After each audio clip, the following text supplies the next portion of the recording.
this is your Excellent Health Service TV with me, Jenny Hammond, and joining me in the studio now is Nicola Zanetti from EMED, and he's a nutritional therapist. It's great to have you with us today, Nicola. Now, it's not the nicest subject in the world, what we're going to cover, of course, cold sores, but they are a problem, especially around this time of year, that a lot of people suffer from. But how common is this problem? Okay, so it depends on the data that you look for, and for example, like America, they say about 40% of the adult population suffers or have at least met the virus once in their life. In Europe, they say about 60%. So if we pick just the Western world, I can say about 50% of the population have met the virus, which does not mean they will have the symptoms, but they do have the virus in the system, which is potentially like a risk. When you talk about a virus, what is the virus that's actually behind the cold sore? So on average, what's usually thought is like the Herpes simplex virus is the one behind. Then we have Herpes simplex virus type 1, which is usually the one behind cold sores, and Herpes simplex virus type 2, which is the one behind genital herpes. That said, the situation is not 100% crystal clear because, for example, if somebody suffers from genital herpes and receives like oral sex, you might get a cold sore out of the Herpes simplex virus type 2. So it's really not 100% written in stone, but the real virus is Herpes simplex virus, and the variety depends on the person, basically. Well, there's a lot of myths that do surround cold sores, that sort of thing. I mean, is it true, for instance, that once the virus is in your system, there's no getting rid of it, and it's something that can flare up continually? Okay, yeah. At the moment, like science says that there is no way out from the virus. That said, there was some interesting research which was done, I believe, in Stanford Medical School regarding a possible cure for cold sore. Now, that was the article was from 2008, and since then I have not read anything else published from the same school. Maybe they are still working on it, but it was really, really promising, and I hope that sooner or later there will be a way out, because it's like bothering, like you get infected usually when you're very young, let's say 3, 4, 5, and then you have to survive with the virus for the rest of your life. So we will see what happens. At the moment, we can say that there is no real cure for cold sores. Yeah. So if you have this virus in your system, what sort of things can trigger it? Okay, basically the 4 main triggers are, the main one is basically stress, okay? And stress will be a recurrent theme for all of them, because basically, any kind of big stressor on the human body can trigger the cold sore. As an example, another big trigger is like the weather, especially like a lot of sun and a lot of wind. They can trigger, again, the cold sore. But once again, if you stay in the sun for a long period of time, that's possibly another stressor on your body. For females, I would say one of the biggest triggers is as the period approaches, because again, and as the female hormones, they change, that is also like a stressful situation for the person. So that's another possible trigger. And finally, possibly I would say there is some research which says that also the way you eat might give more chances to the virus to create a breakout. So what kind of food should you avoid then? Okay, so all of this research started from the 80s and the 90s from a gentleman called Dr. Griffith, and basically it was trying to understand, is there a way to promote the virus from doing the breakout, or is there a way actually to reduce the breakouts? And he went down to basically 2 important amino acids in the human body. So it seems that arginine is the amino acid that is needed for the virus for its replication. On the other hand, lysine is another amino acid which could reduce the chances of a breakout, which basically translates like this. When you suffer from cold sore, it's a good idea for you to be able to keep your arginine to lysine amount very, very low, ratio low, I would say, okay? Meaning, for example, one of the typical, let's say, healthy breakfast for people is like organic porridge, organic blueberries, walnuts, and almonds.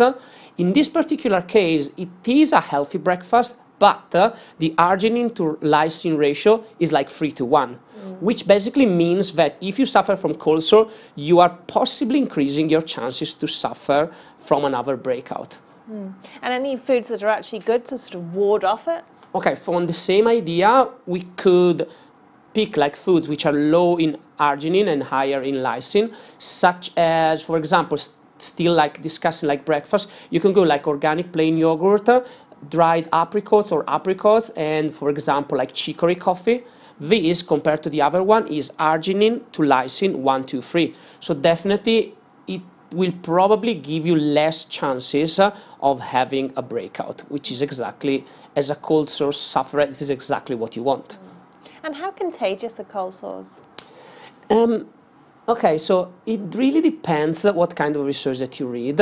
Some research, which is like recent from 2014 in Australia, they simply said that possibly you could be contagious after 10 days of the sore like leaving your body. So basically nothing is visible anymore, but you're still contagious for up to 10 days.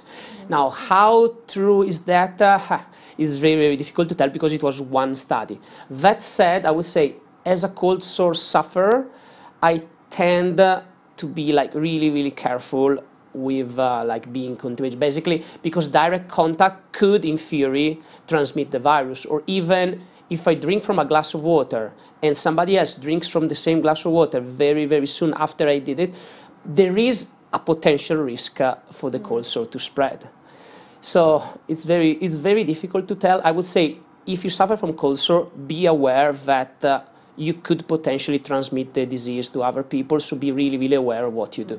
Okay, so even in a household, like sharing towels, that kind of thing is probably a no-no. Well, in theory, it should be safer.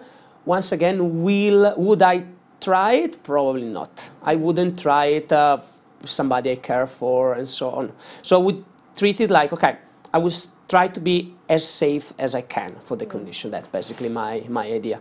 Okay, so overall, what's the sort of best ways to avoid breakouts? Okay, so in my opinion, basically, like a healthy immune system is the way to keep your cold sore away from you. So anything that can keep your immune system working properly is definitely really, really useful. For an example, if your diet gives you like protein, amino acid, carbs, fat, vitamins and minerals, if you cover everything through your diet, your chances of getting the cold sore will be probably less because your immune system is working properly. That said, considering how difficult it is to reach the right dietary needs for a person, I would say the two products, they stand out really, really well in helping people with a healthy immune system. The first one is olive leaf extract, which is excellent basically in helping people with getting like a healthier immune system. And the second one, which is, in my opinion, the most important nutrient for cold sore, is zinc.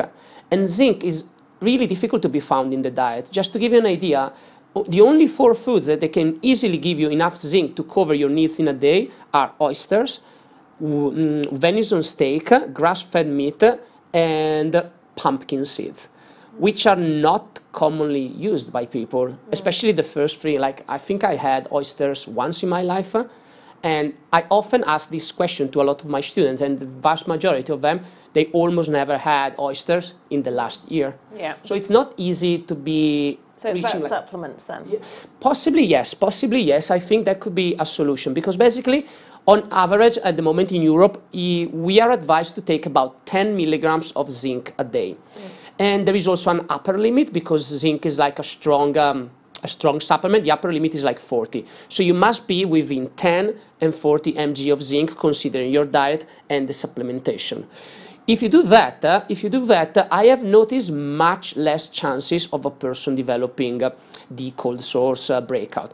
That said, if you are suffering, for example, from a cold or a flu, which are a possible trigger for the cold sore, then in that specific case, you might be like higher with zinc. For example, if you usually take 15 mg of zinc, as you're getting ill, you might go up to 30. As long as you are between 10 and 40, you're fine. You can go slightly higher because like your flu will deplete some of your zinc, which means that basically you will need more to fight your cold sore virus, which is very smart because it can detect if you are like ill, your immune system goes down, and the virus can come up, and then you get the breakout after you had the flu, which is basically double the damage. Yeah, Nicola, thank you. Some great advice there. Thank you. Nicola Zanetti there from EMED.